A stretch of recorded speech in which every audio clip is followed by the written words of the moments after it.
In today's video, we're going to be breaking down why only 1% of day traders actually succeed and why 99% of day traders actually fail.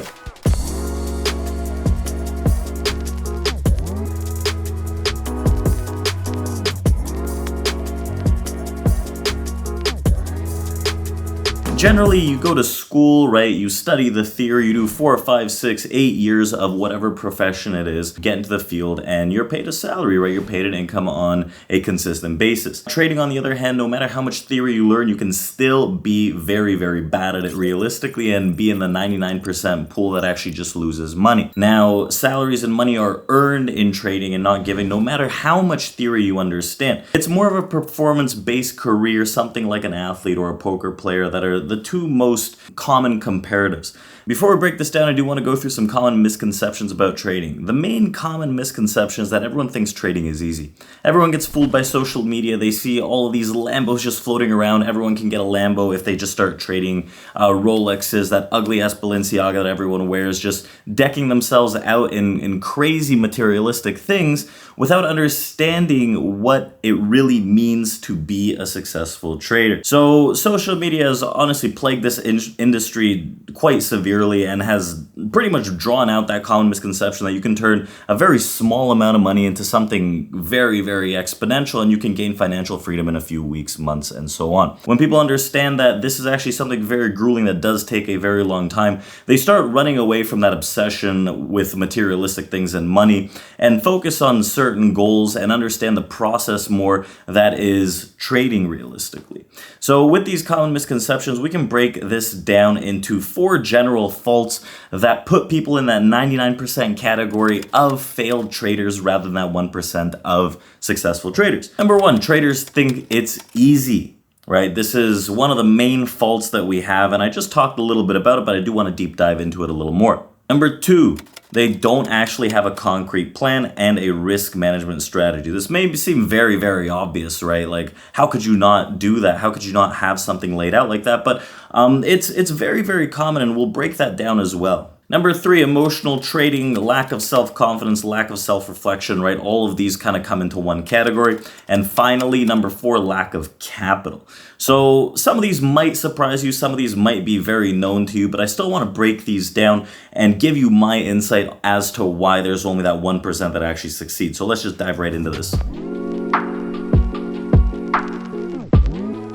After the realization that trading is not easy, one of the main components to failure in this industry is that people actually lack proper understanding, proper education, proper theory and understanding of how generally markets work and how they move. A lot of people think that it's just a bunch of technical analysis drawings on the screen and you just like get long or short XYZ lines without really understanding what's going on in the background of this market. It's a very, very complex system, and if people don't have the proper education going into it, they don't necessarily know what they're doing, and it turns into more of a gambler's fallacy. I believe that success involves a deeper knowledge of understanding how market participants work, how volume works, how different order flow tools work, just understanding the raw data that actually moves the market. Even how on a larger scale sector rotation might work, how money flows in and out of the markets, right? Having the deeper understanding of this, even on a theory basis, can help you look at charts realistically, right? You've seen many of the videos that we've gone through in terms of volume profile analysis and so on and so forth, and all those things have something in common. They understand where market participants actually enter and exit markets. I think there's just 2 main concepts of this, of trading and turning this into something successful, and it's very basic screen analysis and managing your emotions, right? Those 2 very simple concepts can be extremely overwhelming for a lot of people, and sometimes it takes just a little switch to flip things around. When we talk about trading being easy, everyone has to understand that you're probably being lied to realistically. You see social media flooding your feed with turn $100 into $1 million, a few thousand into a couple of 100,000, gain financial freedom in weeks. Realistically, that's not the case. It took me about 4 years realistically to get a grasp of things and really get my footing in this industry to create some kind of reasonable income, right? I'm not claiming that we're making millions on a daily, monthly, yearly basis, but it's something that you can work towards towards to generate financial freedom. Whether it's $5,000 a month to begin with into $20,000 a month, but this does take a very, very long time. So people getting fooled by social media, by every other outlet out there of people maybe hitting it big once in a while, or people not even just trading and just showing these like phony results of how you can turn these massive or small sums into massive amounts, and you start buying all these materialistic things. It's just not necessarily a reality. A lot of the actual good traders out there don't promote this aggressively. They're not out there showing private jets, jewelry, Lambo, whatever the case is, and they're breaking down the facts and understanding how markets actually move and helping people really understand that, right? Whether you're on Twitter, there's a huge difference between phonies and the real people on FinTwit, and I think it's fairly easy to know whether you're on YouTube. Whatever the case is, trading is not going to be easy, and people have to get that in their heads before even getting into this industry. It's something that takes a very, very long time. It's very complex, and it can be broken down into a few simple concepts that we've littered everywhere on our social media and even in our YouTube. A lot of the information is for free, realistically, just like we have this free futures trading course if you do go to our website, right?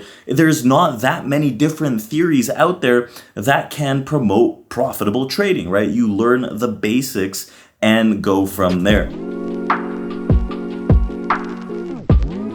Now, the second biggest issue as to why 99% of traders fail, and this might be extremely obvious, but it's having no strategy at all or any risk management strategy. This seems extremely obvious, but no one really does it that well, realistically.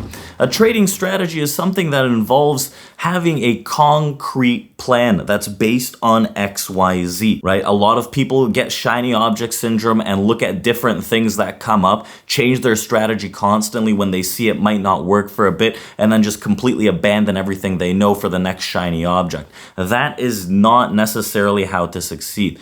The whole point of a strategy is to find something that you can backtest and get a good sample size of this and practice it, right? Maybe on a demo account for a few weeks or months to see what kind of consistency it brings before turning it onto a live account. So I think it's very, very important to have a very concrete strategy that has X, Y, Z, and you repeat this process until it's something extremely mundane and just ingrained in your understanding. It's not something that you flip around, you switch, and you allow emotions to take control, jumping from strategy to strategy, because that just blows accounts out. Another thing is risk management strategy. Not only how you execute and how you actually look at the market, but how you do manage your risk. A lot of people, they just let open risk, right? Especially when we're trading derivatives like the futures market. When you have an open risk, meaning no stop loss, things go south extremely quickly. I don't believe in that strategy whatsoever. I think everyone has to have a hard stop and just accept the risk and take that risk. Risk management is extremely important, and honestly, one bad day can ruin years, weeks, months of gains, right?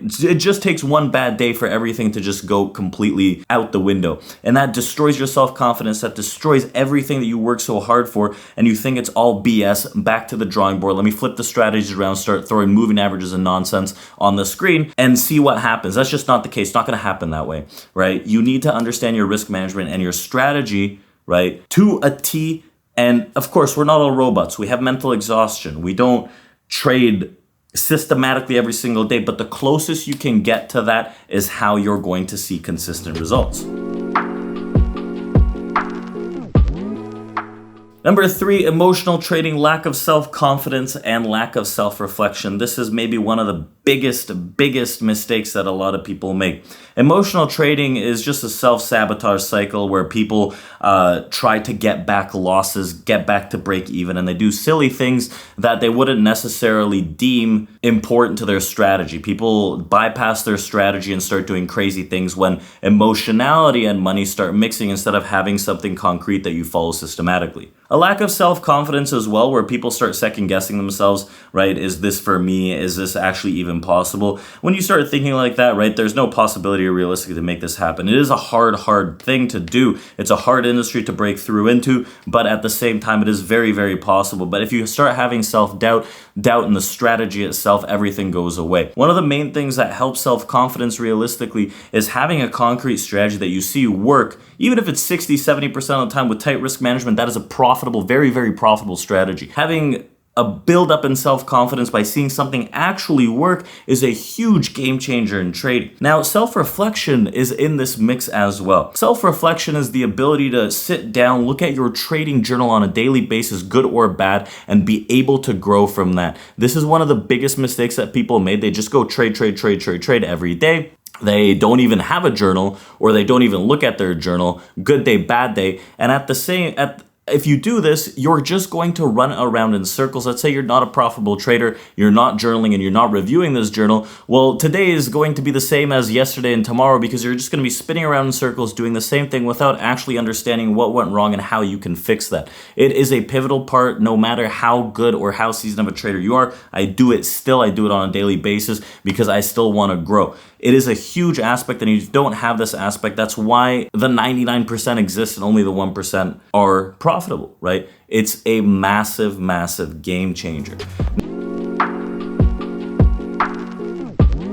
Now, the final issue that I do want to talk about, some people might think it's a little controversial, but it is lack of capital, right? A lot of people go into this industry, shiny object syndrome, right? Social media BS, where you think you can turn $100 into $1 million, or even a few thousand into something exponential. That's just generally not the case. When you're trading, day trading, when you're trading derivatives, when you're trading stocks, equity, whatever, it doesn't matter. That's why you have the PDT rule in the States, where you need a $25,000 account minimum. And it does make sense generally because it allows you to have a wider capital that you can have better risk management and better potential gains. Now, I'm not saying everyone needs to start with a $30,000 day trading account, right? Futures bypass that. But generally speaking, you're trading a highly leveraged asset. And if you think you can turn $100 into $10,000 in a week, is going to be a very, very difficult task. I think lack of capital is one of the main proponents why there's not that many successful traders in this industry, because a lot of people start with little peanuts and they think these are going to be something extremely massive in the future, where they don't have the first three things that we talked about, right? A strategy, risk management,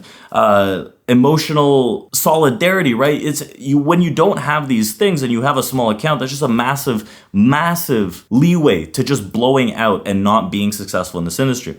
I think that depending on the asset that you trade, you should have maybe tens of thousands of dollars in your account. If you're trading micro futures, thousands of dollars at a minimum. But it is a huge thing that I don't think a lot of people understand, is that you do need money to make money. That's why a lot of the richer people that have successful careers in XYZ come into trading with a larger bankroll, and they're often a lot of the people that do succeed realistically. So it's one of the things that you do have to consider. You do need something larger in the account to actually start day trading, to have that chance. Now, I'm not saying that if you have a big bankroll, you can make it. No. Right? That's maybe the worst thing that could happen. If you don't have a solid background, if you don't have a solid strategy, if everything is not super tight, it could be one of the worst things if you have a big bankroll, because if that blows out, right, you're still left holding your head in your hands. It's a double-edged sword, small account versus massive account. You have to find that happy medium. So at the end of the day, you do have to ask yourself, deep down, are these four things that I had talked about, do you think it's easy? Right? Do you have a concrete strategy and risk management? Are you an emotional trader that lacks self-confidence and self-reflection? Do you have enough capital? Right? If these are all areas that you suffer with and you succumb to the negatives of these, you need to really shift the gear, right? You need to turn something on if you want to make it in this industry. This is the harsh truth as to why 99% of traders and people who enter the industry do fail and only 1% stands out, right? These are real things that you're not necessarily going to see in social media where everyone's promising you Lambos and Rolexes. These are things that you need to put your head down and work towards and understand it's a longer process. Now, of course, I don't just do this channel just to have this massive community that pays me on a monthly basis, right? I want you guys to learn, and there is a massive amount of free topics on our YouTube channel that I don't think people are taking advantage of that can help you with these 4 mistakes. Not to mention, if you go to our website, right, you have this free futures course available for you that you can understand and learn how to trade derivatives 100% free, right? Obviously, I do want to help people out in a tighter community, so you can go and check that out. But there's so many resources out there that we provide that's no BS, that helps you understand how markets actually move. So I want you guys to expose yourself to those, and I'll see you around at TRADEPRO Academy. Don't forget to hit that like and subscribe button. Check us out on like Twitter. Check us out at community.tradeproacademy.com, and down in the bio, we have that free course just for you, right? I'm not asking for anything in return. Go watch it and do yourself a favor. I'll see you guys next time. Drop a comment down below. Do you succumb to any of these things, and what do you want to see in our next video? Thank you for watching, and we'll chat soon.